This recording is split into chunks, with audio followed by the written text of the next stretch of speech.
And tonight with breaking news of a police chase on I-270. We go now to Fox 2's Sean Conroy, who's live in Skyfox. And Sean, we understand this may have possibly have started after a shooting. What can you tell us? Yeah, shooting in Frontenac, Sandy. Best we can tell, he's headed now.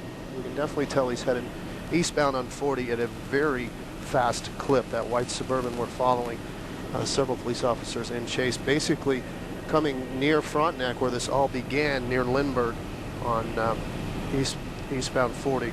About 100 miles an hour, we're told right now. This white Suburban is flying on eastbound 40. This all apparently happened on Bop Road in Frontenac with a shooting. This chase went out west, off the road.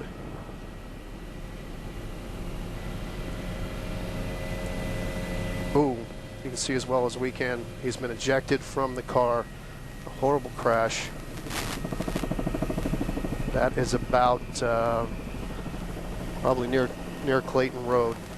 Sean, just unbelievable video. This is amazing. What can you tell us as far as the police officers? How many are on the highway? How many are chasing this vehicle? We didn't see too many, Sandy. I look back, probably 4 or 5 right now, but many more obviously were involved as this passed throughout West County. This was headed all the way up to Page and 270 before coming back east, as you see here, and ending just east of Lindbergh. Any idea why this individual was fleeing in the first place? I'm sorry, Elliot, one more time? Any idea why this person was speeding in the first place, was fleeing in the first place? We understand a shooting in Frontenac, I believe along Bop Road, from what we understand now. As you can see, the first police officers arriving. I need to correct something. They were not that close to this suspect. They had backed off, but he was still charging at quite a clip, as we said. We estimated about 100 miles an hour at one point, but the police officers have arrived. That person, as you saw, is ejected, is laying there on the side.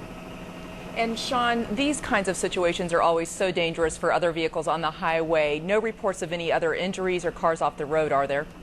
No, and it's quite amazing, Sandy, because as you saw there, that guy was cooking. As we told you, at least 80, maybe upwards to 100 miles an hour before he went off the road there at Lindbergh. We're just east of Lindbergh, basically the cloverleaf there at Lindbergh on 40. Frontenac area, Plaza Frontenac is just...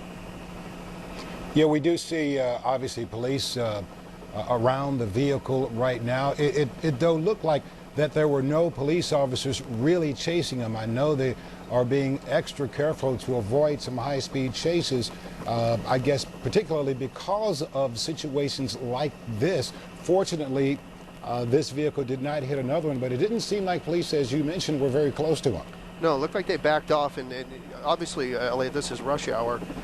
Very crowded interstates throughout, 40, 270, wherever he was headed, back and forth. We see several emergency units arriving now. As you can see, the flashing lights pulling up as we speak.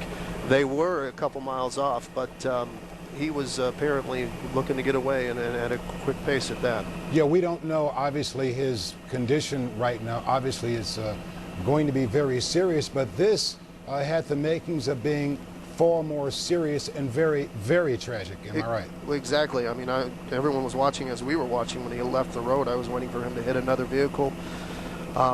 Thankfully, that did not occur, but a pretty horrendous crash there. But very fortunate. I mean, when we actually captured him on 270, heading eastbound on 40, he was in and out of traffic, in a very dangerous situation, especially take a look at all that traffic that's out there now. It could have been far worse than it is right now.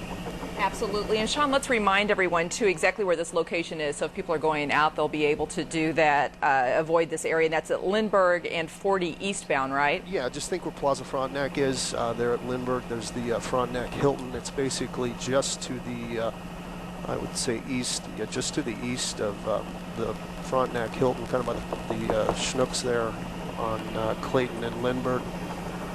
Right in the cloverleaf of Lindbergh, so obviously there's going to be some backups there. Absolutely. Sean, we're getting some reports that police may have the suspect in handcuffs. I don't know if we're able to get a closer shot, but can you verify that at all for us? Well, we're pulled back in simply because of a fairly gruesome scene down there. That may be the case. Obviously, we saw the driver was ejected. We didn't see him run from the scene at all, but He looked like he was simply laying there. I don't know if they handcuffed him or getting him treatment. I do not know his condition at the time, but as you can see that crash, you can expect it's not a good condition at this point. Yeah, we see more officers obviously flooding to the vehicle, surrounding the vehicle. Really.